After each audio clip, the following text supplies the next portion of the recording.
سلطان کے گنڈے بالکل ان کے پنجرے کے والے دائرے کے قریب پہنچ چکے تھے اور ہوا میں بارود کی بو واضح ہونے لگی تھی۔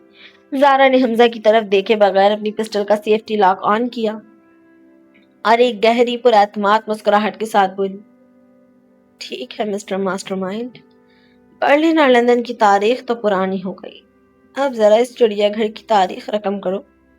تالا کھل چکا ہے، اب یہ بتاؤ کہ یہ بھیڑیا ہمارا پارٹنر بنے گا یا سلطان کے گنڈوں کا؟ سلطان کے گنڈوں کا لیڈر شیر خان اپنے ہاتھ میں بھاری خودکار رائفل لیے جھاڑیوں سے باہر نکلا۔ اس کے پیچھے 20 مسلح آدمی چڑیا گھر کے اس ویران کونے کو گھیر رہے تھے۔ شیر خان کے چہرے پر ایک زہریلی مسکراہٹ تھی۔ اسے یقین تھا کہ اس نے ملک کے 2 سب سے بڑے چوروں کو ایک ایسے کونے میں لا کھڑا کیا ہے جہاں سے آگے صرف موت تھی۔ کھیل ختم حمزہ، شیر خان نے اپنی گرجدار آواز میں کہا اور اپنی رائفل کا نشانہ سیدھا کیا۔ وہ نیلا ہیرا ہمارے حوالے کرو ورنہ سلطان کا حکم ہے کہ تم دونوں کی لاشیں بھی یہاں سے نہ ملے۔ حمزہ نے زارا کی طرف دیکھا اور نہایت سنجیدگی سے سر ہلایا، جیسے وہ کسی اہم میٹنگ میں کوئی فیصلہ کر رہا ہو۔ دیکھو زارا، میں نے کہا تھا نا کہ ان کا مائنڈ سیٹ کتنا روایتی ہے۔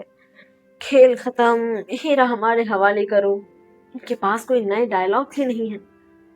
اس نے پھر رخ شیر خان کی طرف کیا اور بلند آواز میں بولا، شیر خان بھائی، ہیرا تو میرے پاس نہیں ہے لیکن ہمارے پاس چڑیا گھر کا یہ معزز رکن موجود ہے۔ میں نے اس سے بھی معاہدہ کیا ہے اور یہ مافیا کے اصولوں کے سخت خلاف ہے۔ اس سے پہلے کہ شیر خان حمزہ کی اس پاگل پن پر مبنی بات کا مطلب سمجھ پاتا، حمزہ نے پنجرے کا بھاری دروازہ پوری قوت سے باہر کی طرف دھکیل دیا۔ پنجرے کا کنڈا پہلے ہی کھلا ہوا تھا۔ دروازہ کھلتے ہی وہ بڑا اور غسیلے جنگلی بھیڑیا ایک ہولناک دھاڑ کے ساتھ باہر لپکا، لیکن وہ حمزہ یا زارا کی طرف نہیں بڑھا، کیونکہ حمزہ نے تالا کھولتے وقت زارا کے مہنگے پرفیوم کی کچھ بوندیں شیر خان کی طرف جانے والے راستے کی جھاڑیوں پر چھڑک دی تھی، اور بھیڑیا اس تیز بو کا پیچھا کرتے ہوئے سیدھا مافیا کے گنڈوں پر ٹوٹ پڑا۔ یہ کیا بلا ہے، گولی چلاؤ، شیر خان چلایا، لیکن اس کی رائفل کا نشانہ قطع ہو گیا کیونکہ بھیڑیے نے اس کے ایک آدمی پر سیدھا حملہ کر دیا تھا۔ چڑیا گھر کا وہ خاموش کونا اچانک ایک عجیب و غریب میدان جنگ میں تبدیل ہو گیا۔ گنڈے اپنی پوزیشنیں چھوڑ کر دائیں بائیں بھاگ رہے تھے، کچھ درختوں پر چڑھنے کی کوشش کر رہے تھے اور کچھ ہوا میں اندھا دھند فائرنگ کر رہے تھے۔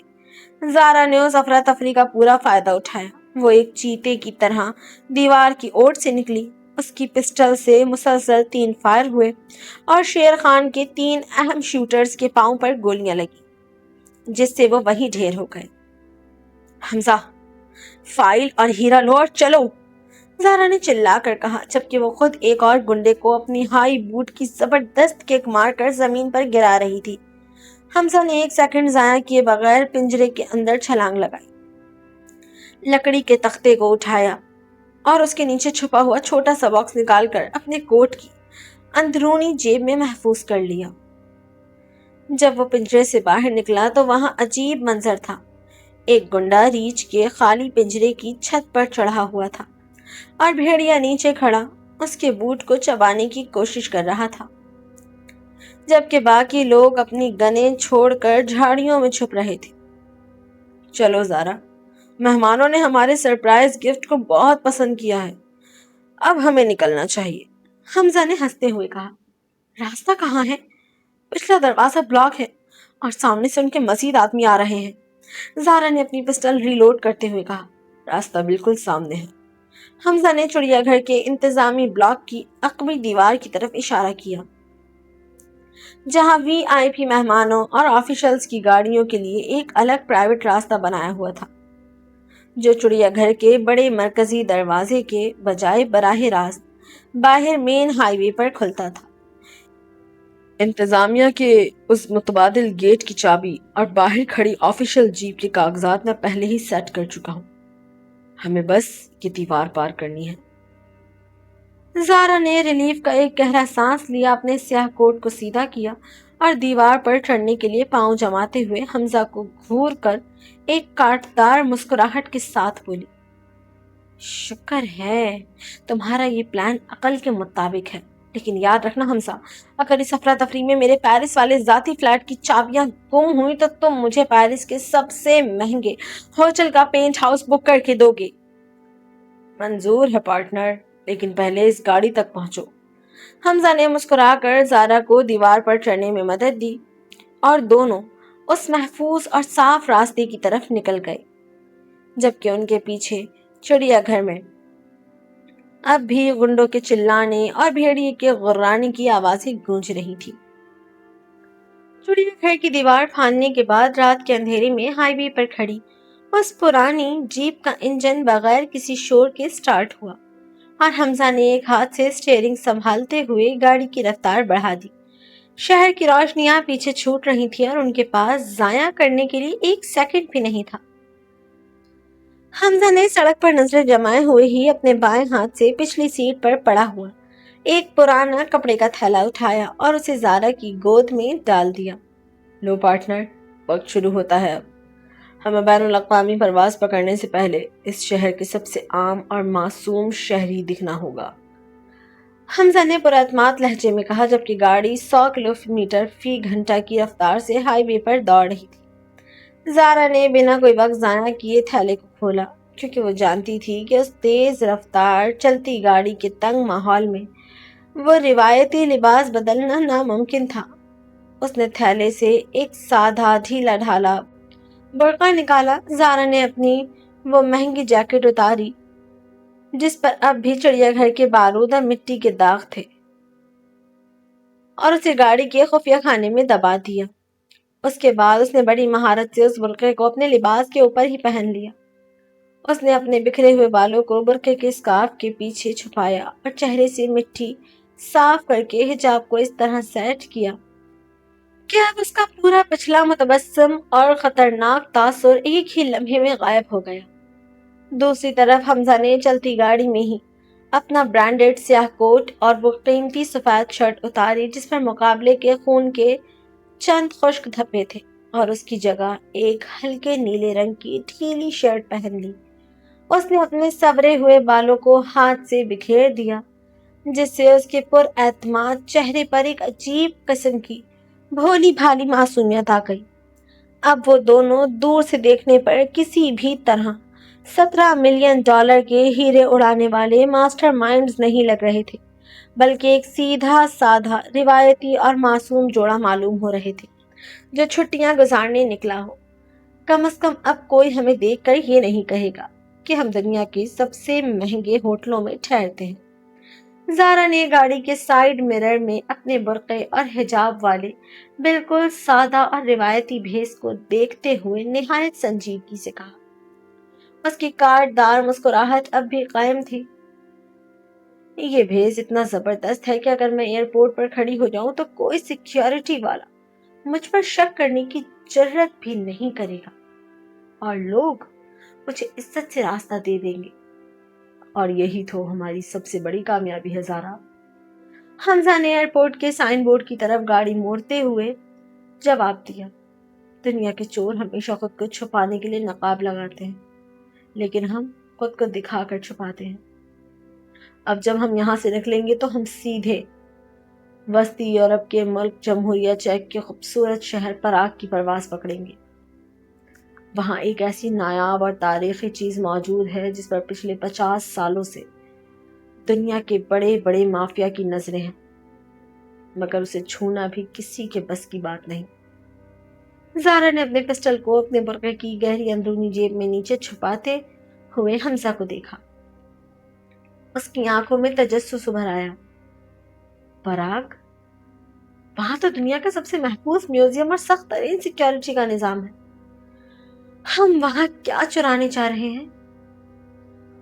وہاں پراگ کے شاہی قلعے کے اندر ایک انتہائی خفیہ زیر زمین تہخانے میں 12ویں صدی کا ایک نایاب اور مقدس تومار محفوظ ہے، جس کے اندر اس دور کے بادشاہوں کے پوشیدہ خزانوں کے نقشے اور کچھ ایسی تحریریں ہیں جو بین الاقوامی بلیک مارکیٹ میں کسی بھی ہیرے سے 10 گنا زیادہ قیمت رکھتی ہیں۔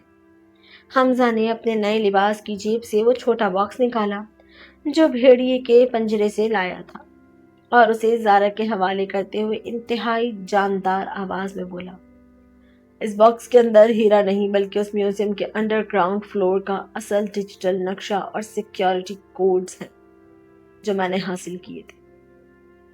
وہ نیلا ہیرا تو محض ایک بہانہ تھا تاکہ اصل مال تک پہنچنے کا راستہ صاف ہو سکے۔ زارا نے حیرت اور صدمے سے اس باکس کو دیکھا۔ اس کا دماغ ایک سیکنڈ کے لیے گھوم گیا کہ حمزہ نے کتنی بڑی چال چلی تھی جس کا علم خود اسے بھی نہیں تھا۔ تم نے مجھ سے اتنا بڑا جھوٹ بولا حمزہ، تم نے مجھے اس خطرناک بھیڑیے کے سامنے کھڑا کر دیا اور خود اصل شکار کے پیچھے تھے۔ جھوٹ نہیں پارٹنر، اسے حکمت عملی کہتے ہیں۔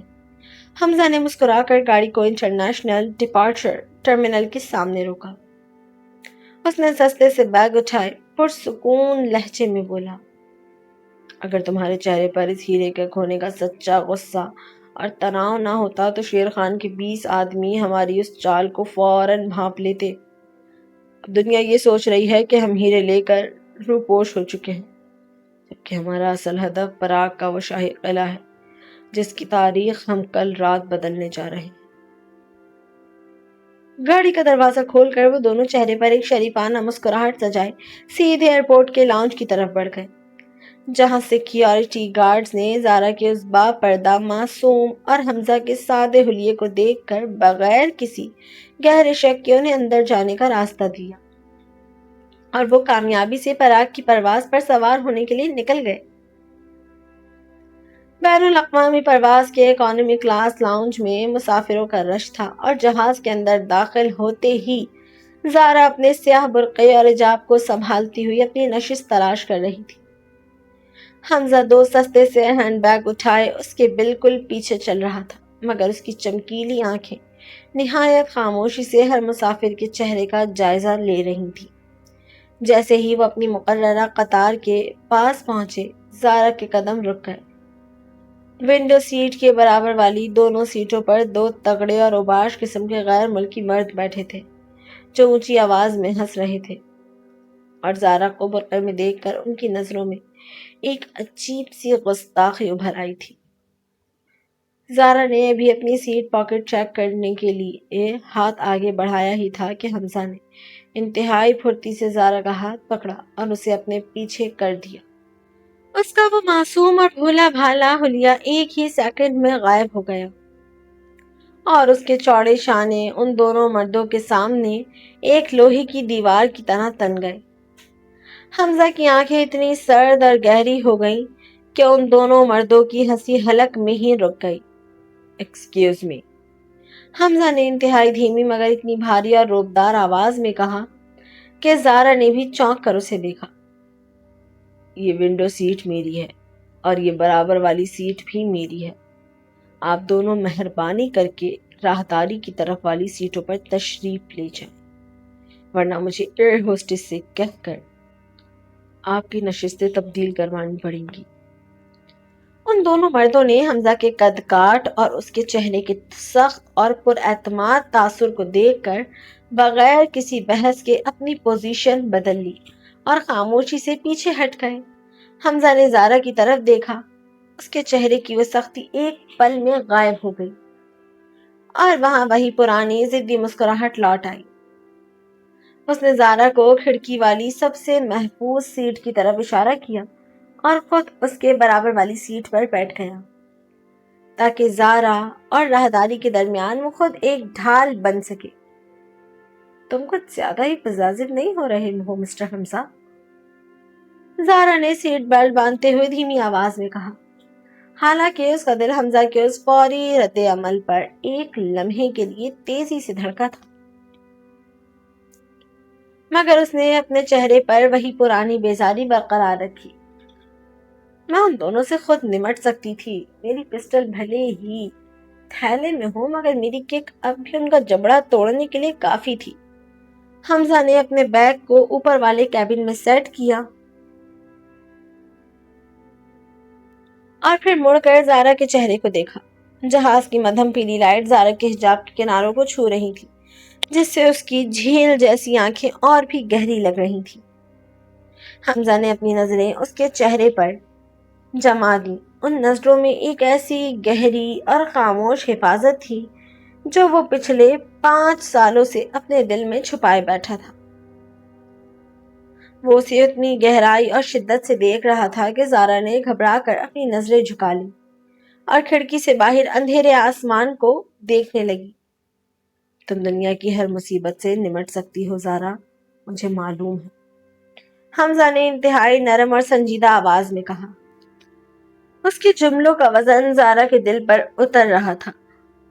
لیکن جب میں تمہارے ساتھ ہوں تو دنیا کی کسی غلاظت یا کسی گندی نظر کا سایہ بھی تم پر نہیں پڑنا چاہیے۔ یہ میرا حق ہے اور میری عادت بھی۔ زارا نے کھڑکی کے شیشے میں حمزہ کا عکس دیکھا جو اب بھی اسے ہی نہار رہا تھا۔ اس نے جھوٹی چڑچڑاہٹ کے ساتھ اپنے برقعے کے اسکارف کو تھوڑا اور سیدھا کیا اور بولی، تمہاری یہ ڈائلاگ بازی پر برلن اور لندن میں چلتی ہوگی، یہاں مجھ پر اثر نہیں کرنے والی۔ اپنا دھیان پراگ کے اس شاہی قلعے کے نقشے پر لگاؤ، نہ کہ مجھ پر۔ نقشہ تو میرے دماغ میں چھپ چکا ہے زارا۔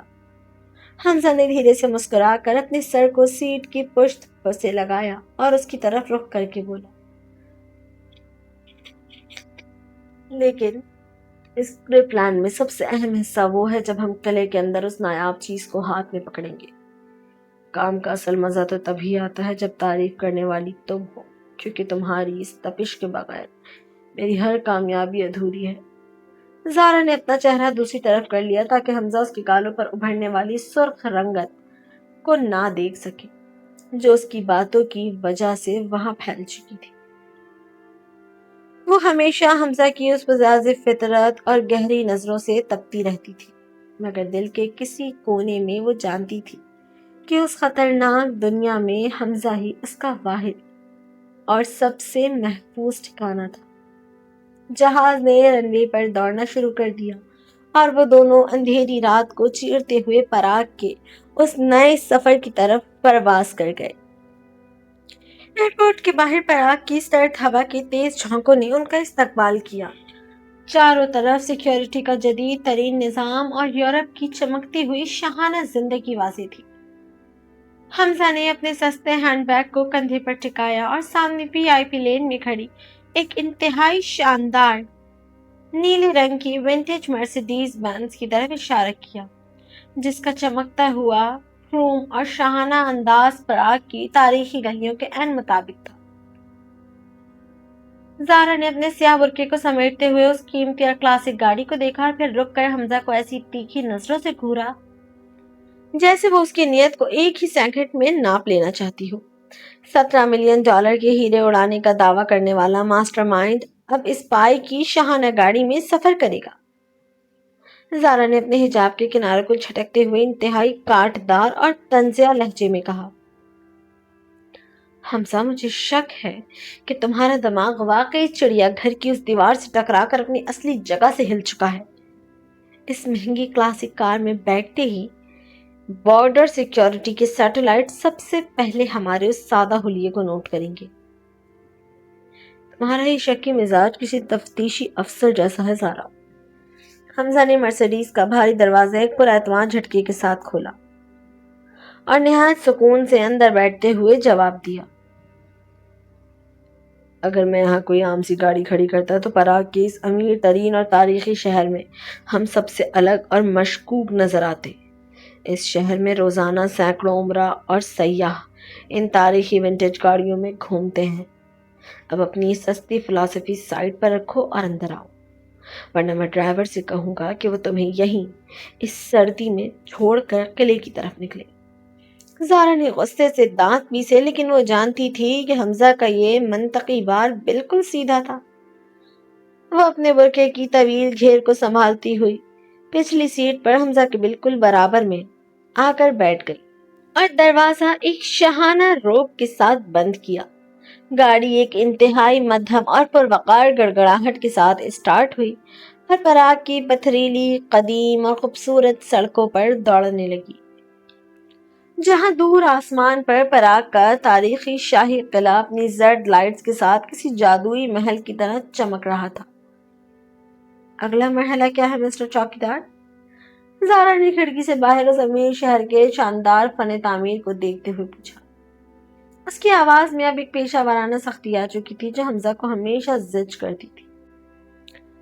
شاہی قلعے کے باہر چیکس گارڈز ہمیشہ 24 گھنٹے پوزیشن پر ہوتے ہیں اور تمہارے اس سستے نیلے کرتے اور میرے اس برقعے کے ساتھ ہمیں اندرونی تہہ خانے کی راہداریوں کا رخ بھی نہیں کرنے دیا جائے گا۔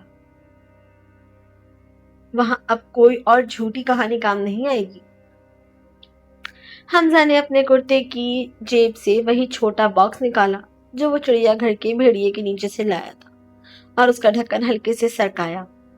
اندر واقعی وہی میوزیم کے انڈر گراؤنڈ فلور کا اصل ڈیجیٹل نقشہ اور سیکیورٹی کوڈز موجود تھے جو اس نے بڑی محنت سے حاصل کیے تھے۔ اس نقشے اور سیکیورٹی کوڈز کے اندر قلعے کے زیر زمین سیکیورٹی گیٹ کا مین پاس ورڈ ہے زارا۔ حمزہ نے بکسے کو بند کرتے ہوئے اسی ضدی انداز میں مسکرا کر کہا جو اس کی شخصیت کا خاصا تھا۔ ہمیں قلعے کے اندر کسی چور کی طرح دیواریں پھاند کر یا لائٹس بند کر کے داخل نہیں ہونا۔ ہم وہاں بالکل سیدھے راستے سے سامنے کے شاہی دروازے سے اندر جائیں گے اور وہ بھی وہاں کے چیف سیکیورٹی افسر کی باقاعدہ اجازت کے ساتھ۔ زارا نے طنزیہ انداز میں اپنا سر ہلایا، حالانکہ اس کا دل حمزہ کے اس انتہائی پکے اور شاطرانہ ہدف پر ایک لمحے کے لیے متاثر ہوا تھا، مگر وہ اسے یہ جتانے کا موقع کبھی نہیں دینا چاہتی تھی۔ چیف سیکیورٹی افسر تو تمہارا کوئی پرانا لنگوٹیا یار ہے جو تمہیں اندر آنے دے گا؟ یار نہیں ہے، لیکن وہ ایک ایسا انسان ہے جسے اپنی اس عالی شان ملازمت اور اپنی صاف ستھری ساکھ سے بہت پیار ہے۔ حمزہ نے بکسا واپس جیب میں رکھتے ہوئے نہایت پختہ اور جاندار آواز میں کہا۔ اس کی نظریں زارا کے چہرے پر جم گئیں۔ ان سیکیورٹی کوڈز کے ساتھ میرے پاس اس چیف افسر کے کچھ ایسے خفیہ اکاؤنٹس کی تفصیلات بھی ہیں جو اس نے بلیک مارکیٹ کے مافیا سے بھاری رقم لے کر بنائے تھے۔ میں اسے صرف ایک گمنام میسج بھیجوں گا اور وہ خود ایئرپورٹ کے اس روایتی جوڑے کے لیے قلعے کا VIP دروازہ کھولے گا۔ اسے کہتے ہیں پاسا پلٹنا۔ زارا نے کھڑکی کے شیشے میں حمزہ کا پر اعتماد چہرہ دیکھا۔ وہ ہمیشہ اس کے ان ضدی اور خطرناک طریقوں سے تپتی رہتی تھی، لیکن وہ یہ بھی جانتی تھی کہ جب حمزہ کسی کام پر اڑ جاتا ہے تو دنیا کی کوئی طاقت اسے ناکام نہیں کر سکتی۔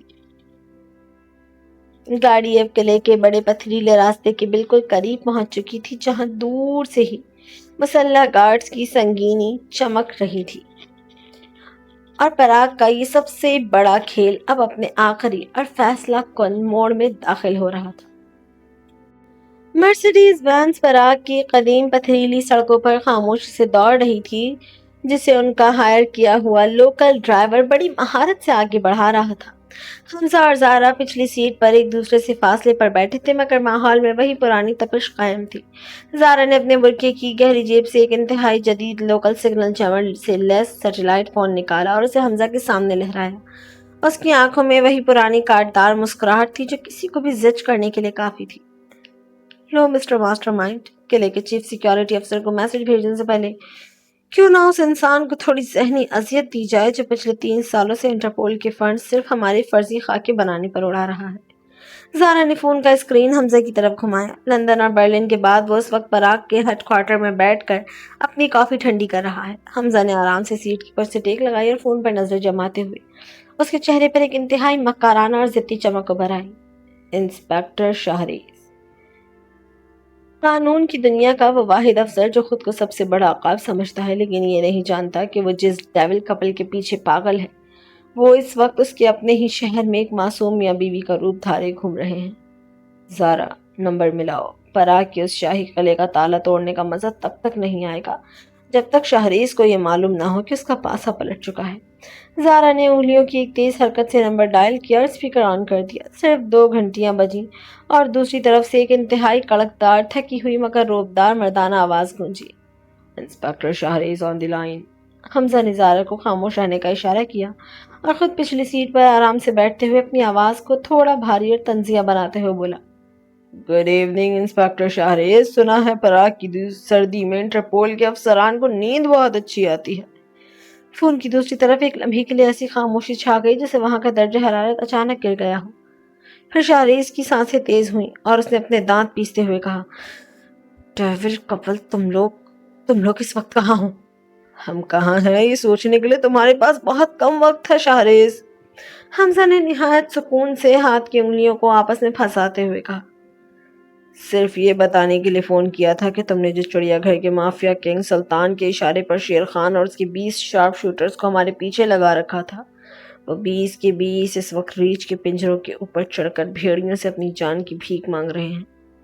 سلطان کا وہ $17 ملین کا نیلا ہیرا, وہ تو محض ایک شیشہ تھا جو ہم نے تمہاری اور اس مافیا کی عقل کا امتحان لینے کے لیے وہاں چھوڑا تھا.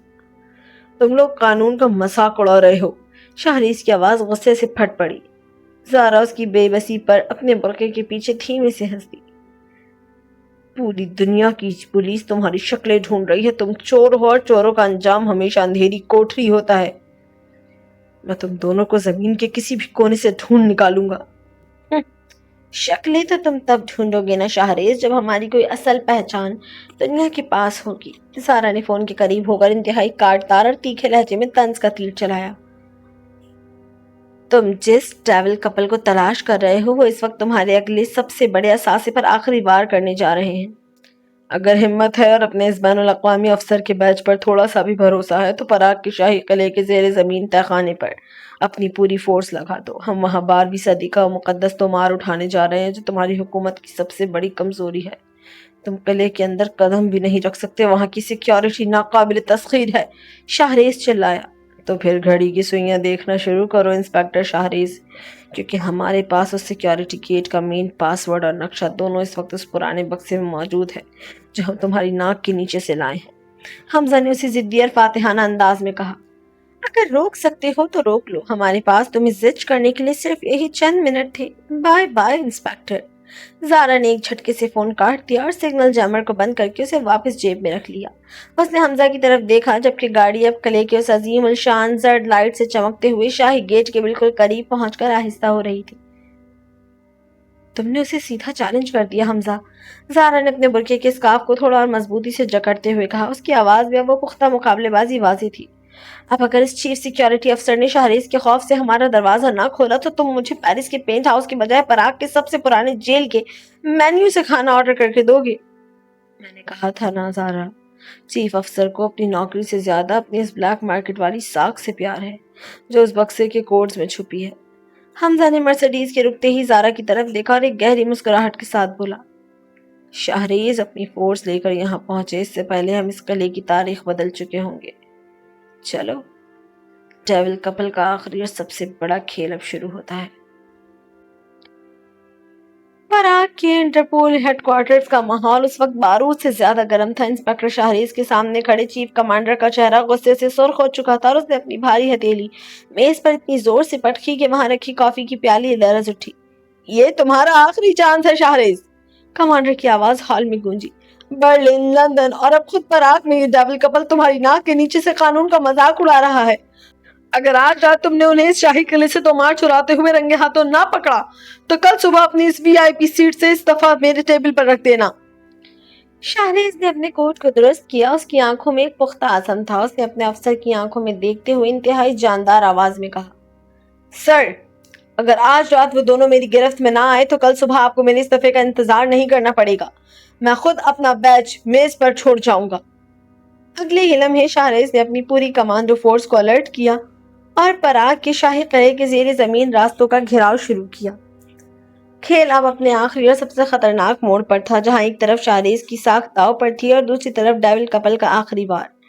قلعے کے اندرونی تاریخ تہہ خانے میں خاموشی کا راج تھا لیکن یہ خاموشی زیادہ دیر قائم نہ رہ سکی. حمزہ نے چیف سیکیورٹی افسر کو اس کے خفیہ اکاؤنٹس کی فائلیں دکھا کر پہلے ہی راستے سے ہٹا دیا تھا. زارا نے اپنے برقعے کے آستینوں کو اوپر چڑھایا اور اپنے شاطرانہ انداز میں لوہے کے قدیم صندوق کا تالا صرف 15 سیکنڈ میں چڑکا دیا. جیسے ہی صندوق کھلا 12ویں صدی کا وہ مقدس اور نایاب تومار ان کے ہاتھ میں تھا جس کے اندر اس دور کے کرپٹ عمرہ کے خفیہ خزانوں اور سوئس اکاؤنٹس کے اصل بین الاقوامی بینکنگ کوڈز درج تھے. چلو زارا, مال ہاتھ میں ہے اور شاریز کی فورس باہر کھڑی ہمارا استقبال کرنے کے لیے تیار ہے۔ حمزہ نے تومار کو اپنے کپڑے کے تھیلے میں ڈالتے ہوئے اسی ضدی مسکراہٹ کے ساتھ کہا۔ استقبال تو وہ کریں گے حمزہ، لیکن فرار کا وہ دوسرا کلین راستہ کہاں ہے جو تم نے گاڑی میں بیٹھ کر سوچا تھا؟ زارا نے اپنی پسٹل لوڈ کرتے ہوئے تیکھے لہجے میں پوچھا۔ بالکل سامنے ہے پارٹنر۔ قلعے کی اقوی دیوار کے پیچھے ایک پرانا خفیہ راستہ ہے جو سیدھا ایک نجی فاؤنڈیشن کے ہسپتال کے پچھلے احاطے میں کھلتا ہے۔ حمزہ نے اشارہ کیا اور دونوں ایک چیتے کی طرح اندھیرے میں غائب ہو گئے۔ انسپکٹر شاہریز اپنی فورس کے ساتھ قلعے کے تہہ خانے کا دروازہ توڑ کر اندر داخل ہوا تو وہاں صرف خالی صندوق پڑا تھا۔ وہ اقوی رستے سے نکلے ہیں، پیچھا کرو! شاہریز چلایا۔ وہ خود گن تانے اس اندھیرے کوریڈور کی طرف بھاگا جو قلعے سے باہر جا رہا تھا۔ جب شاہریز اس خفیہ راستے سے باہر نکلا تو اس کا سامنا پراگ کے ایک بہت بڑے جدید ترین نجی بچوں کے ہسپتال کے اندرونی ہال سے ہوا۔ وہاں کا منظر دیکھ کر شاہریز کے قدم وہیں جم گئے اور اس کے ہاتھ میں موجود پسٹل کا رخ آہستہ آہستہ نیچے ہو گیا۔ ہال کے اندر سینکڑوں معصوم بچے موجود تھے جو کینسر اور تھیلیسیمیا جیسی جان لیوا بیماریوں سے لڑ رہے تھے۔ وہاں دیوار پر ایک بہت بڑا بورڈ لگا تھا جس پر لکھا تھا دی ڈیول چیریٹی فاؤنڈیشن، اور اس بورڈ کے بالکل نیچے ہسپتال کے چیف ڈاکٹر کے ہاتھ میں کروڑوں ڈالرز کے وہ چیکس اور دستاویزات موجود تھی جو ابھی کسی نے وہاں ڈونیٹ کی تھی۔ وہ سارا کالا دھن، وہ $17 ملین کے ہیرے اور لندن اور برلن کی تمام لوٹ مار جو ان دونوں نے دنیا کے کرپٹ عمرا اور مافیا کنگ سلطان جیسے لوگوں سے چرائی تھی، وہ سب کی سب اس وقت ان بیمار بچوں کے علاج کے لیے وقف کی جا چکی تھی۔ دنیا جنہیں ڈیول کپل کہتی تھی وہ دراصل ان بچوں کے لیے مسیحا تھے۔ شاہریز نے کھڑکی کے باہر دیکھا۔ وہاں اسی نیلے رنگ کی مرسیڈیز بینز کے پاس وہ روایتی معصوم جوڑا کھڑا تھا، حمزہ اپنی روایتی نیلے رنگ کی شرٹ میں اور زارا اپنے سیاہ برقعے میں۔ زارا نے کھڑکی کی طرف دیکھ کر شاہریز کو وہی کاٹدار الوداعی مسکراہٹ دی اور حمزہ نے نہایت احترام سے الوداعی آداب کا اشارہ کیا۔ شاہریز کا دل بری طرح پگھل چکا تھا، اس کی آنکھوں میں آنسو بھر آئے۔ وہ جان گیا تھا کہ یہ چور نہیں بلکہ دنیا کے اس گندے نظام کے خلاف لڑنے والے سب سے جاندار کھلاڑی ہیں۔ اس نے اپنی گن کو واپس ہولسٹر میں ڈالا اور اپنے وائرلیس پر بولا، کمانڈو فورس واپس مڑ جاؤ، یہاں کوئی چور نہیں ہے۔ ڈیول کپل پراگ کی حد سے باہر نکل چکے ہیں۔ اگلی صبح انٹرپول کے ہیڈ کوارٹرز میں ایک زبردست سناٹا تھا۔ انسپکٹر شاہریز نے اپنے کیے ہوئے وعدے کے مطابق اپنا استعفیٰ اور اپنا چاندی کا بیج چیف کمانڈر کی میز پر رکھ دیا۔ مجھے افسوس ہے سر، میں انہیں نہیں پکڑ سکا، شاہریز نے سکون سے کہا۔ تمہارا استعفیٰ منظور ہے شاہریز، کمانڈر نے غصے سے دانت پیستے ہوئے کہا، لیکن انٹرپول نے ہاتھ پر ہاتھ دھرے بیٹھنے کے لیے محکمے نہیں بنائے۔ تمہاری جگہ پر ہم نے ملک کے سب سے قابل، شاطر اور انڈر کور کام کرنے والے نئے پولیس افسران کو ہائر کر لیا ہے جو آج ہی سے اس دی ڈیول کپل کے کیس کو سنبھالیں گے۔ ان کا ٹریک ریکارڈ دنیا میں سب سے بہترین ہے۔ اسی لمحے دفتر کا بھاری دروازہ کھلا۔ اندر داخل ہونے والے دونوں نئے پولیس افسران نے خاکی رنگ کی انتہائی کڑکدار 3 پیس پولیس یونیفارم پہن رکھی تھی۔ ان کے کندھوں پر افسر کے چمکتے ہوئے ستارے تھے اور ان کی چال میں ایک شاہانہ روب تھا۔ شاہریز نے چونک کر سر اٹھایا اور اس کے چہرے پر ایک زبردست دھیمی سی مسکراہٹ ابھر آئی۔ سامنے کھڑے 2 نئے پولیس افسران کوئی اور نہیں بلکہ خود حمزہ اور زارا تھے۔ حمزہ نے اپنے پولیس کیپ کو درست کرتے ہوئے شاہریز کی طرف دیکھا اور ایک پختہ ضدی مسکراہٹ کے ساتھ بولا، گڈ مارننگ سر، اب سے اس بین الاقوامی کیس کے انچارج ہم ہیں اور ہم آپ کو یقین دلاتے ہیں کہ ڈیول کپل کو اب اس دنیا میں کوئی بھی نہیں بچا پائے گا۔ زارا نے اپنے کوٹ کی آستین کو جھٹکا دیا۔ اس کی آنکھوں میں وہی پرانی کاٹدار کیمسٹری چمک رہی تھی اور اس نے کمانڈر کی طرف دیکھ کر انتہائی جاندار آواز میں کہا، کیس اب بالکل صحیح ہاتھوں میں ہے سر۔ پراگ کا پاسا مکمل طور پر پلٹ چکا تھا اور ڈیول کپل اب خود قانون بن کر دنیا کے بڑے بڑے عمرا کا کالا دھن چرانے اور بچوں کی زندگیاں بچانے کے لیے آفیشل پوزیشن سنبھال چکے تھے۔